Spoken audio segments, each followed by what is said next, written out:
Growing up inside of a church, it was always instilled in me to dress like a woman, speak like a woman, hold yourself like a woman, even as a little girl.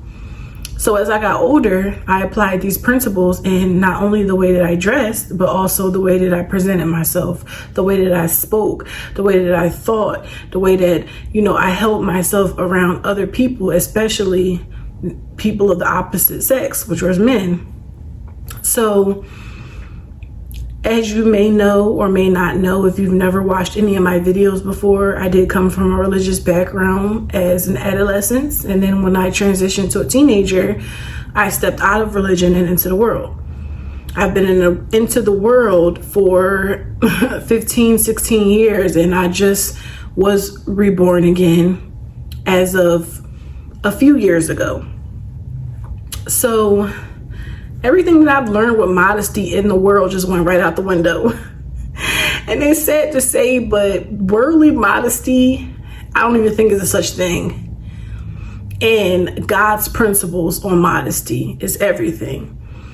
So transitioning from modesty to in the world, I felt so out of place. I felt uncomfortable. Even my friends was trying to help me with the transition, like, oh, you always wear your skirts all the way down to your ankles. Try wearing, we wear our tights. We're just tights, or we wear short shorts and we wear skirts, and, just like, you're such a grandmom. You dress like a grandmom. And I didn't really think too much of it, but it was an uncomfortable process for me to transition into worldly attire. And once I got born again, I had a conversation with God, and I'm just like, God, I want to be set apart. I know that I have all these tattoos. I don't regret my tattoos, because now when I look at them as my scars in the world. So I always have something to reflect on, even when it comes to my children or just to tell my story. So now that I got reborn again, I'm like, I want to be set apart. I don't want people in the world to look at me and think that I'm part of them, because they already look at me and see my tattoos and be like, okay, well, I can talk to her a certain way. We can act a certain way. No, I said, God, what can I possibly do to be set apart? I got tired of being over sexualized. I always hated, and this was me being in the world too, I always hated when I would walk past men and the first thing they would do was, I just felt so uncomfortable. Why are you looking at my behind? As a teenager, as a little girl, these grown men, they look at women, they look at children, they look at teenagers, they don't care. And as a teenager, I had a huge butt. And it was always an uncomfortable experience. And the closer that I got with God, I was just like, I'm tired of being sexualized. I'm tired of men looking at my body and being able to see what kind of underwear I got on. I'm tired of men looking at my body and staring at my body parts. I'm tired of men sexualizing me. And then the guys that I was talking to would feel comfortable enough to tell me that they would fantasize about me. And I'm just like, number one, ew. Number two, like, y'all don't see nothing wrong with that. Like, everything in the world is so hypersexualized. So I was like, God, please. And then it started with my thought pattern. It was just like, you know what?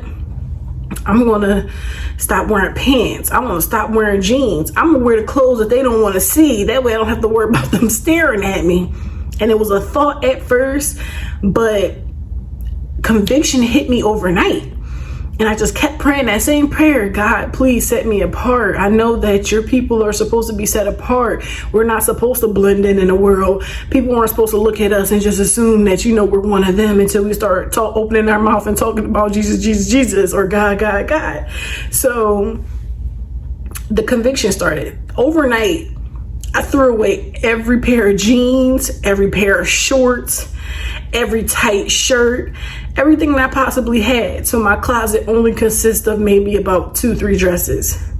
And then I went online and I was like, I gotta try to, find some dresses that I can wear or find some skirts. So I bought the dresses, bought the skirts, and then it was like that transition. So once I started going places or going to work in my new attire, people was looking at me like, Are you okay? And I'm like, are you okay? And I noticed that the stares stopped. The men didn't have nothing to look at, so their minds wouldn't wander. I was able to have conversations without, their eyes being planted on certain body parts. And I was like, okay, I'm loving this. And I'm gonna be completely honest with you. People in the world, when they see modesty in women, they like view it as like, oh my goodness, it's the most disgraceful thing ever. I love it here. Okay, thank you. Because when I see you and you see me, I don't want you to look at me like, oh, I wonder what kind of underwear, what kind of bra set she got on under there. Yeah. No. If you want to talk to me, we can have a conversation. If not, stay far away from me. And I started noticing that just by what I wore was a repellent for these worldly men. And as time went past, I used to be really big on wigs and having my hair done and, just always feeling presentable, me having to go above and beyond. And then I was convicted with scriptures, and I believe the scripture was in 1 Peter chapter 2, 1 Peter chapter 3, verses 3 and 4. And I was reading these verses and I'm like, it's not about what we put on our bodies or what we do to ourselves. It's about the inner. It's about our personalities, how we present ourselves.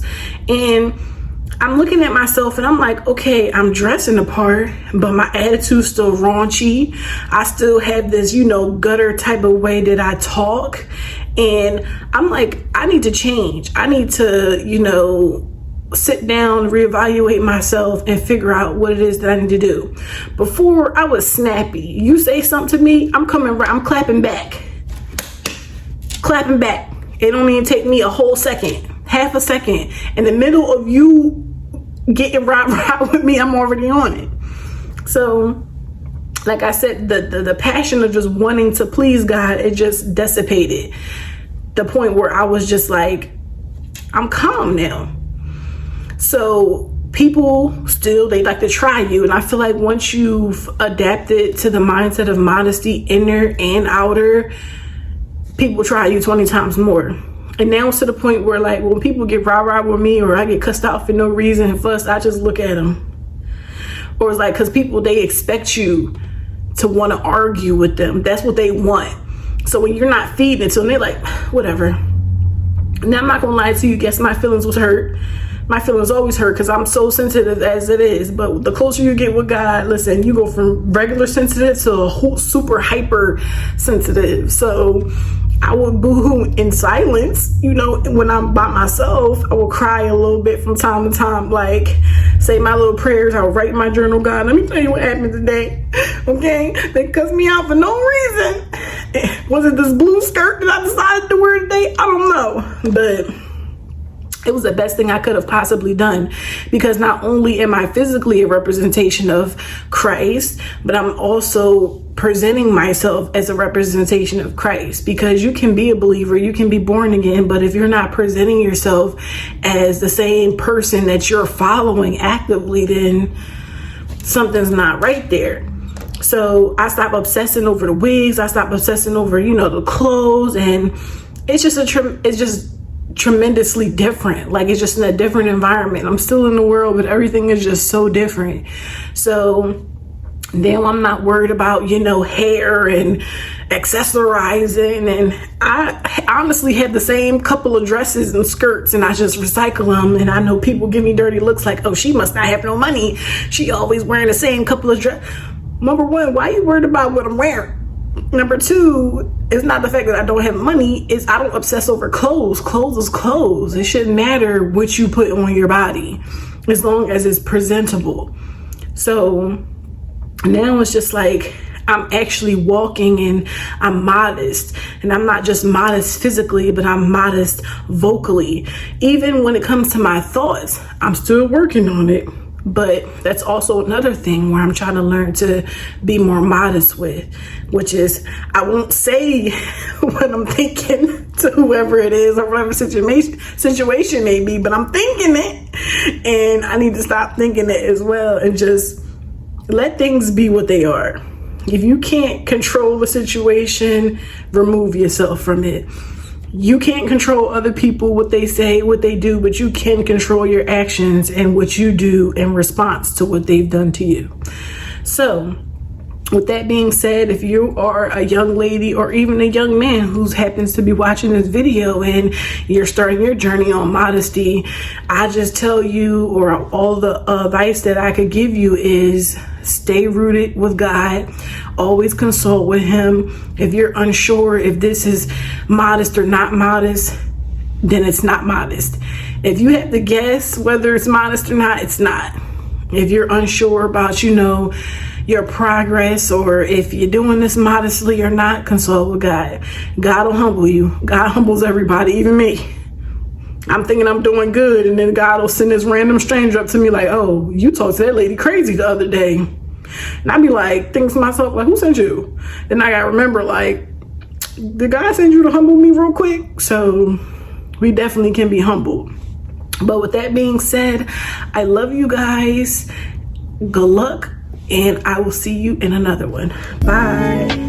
Hi guys, if you like this video, please leave a like, comment, and subscribe.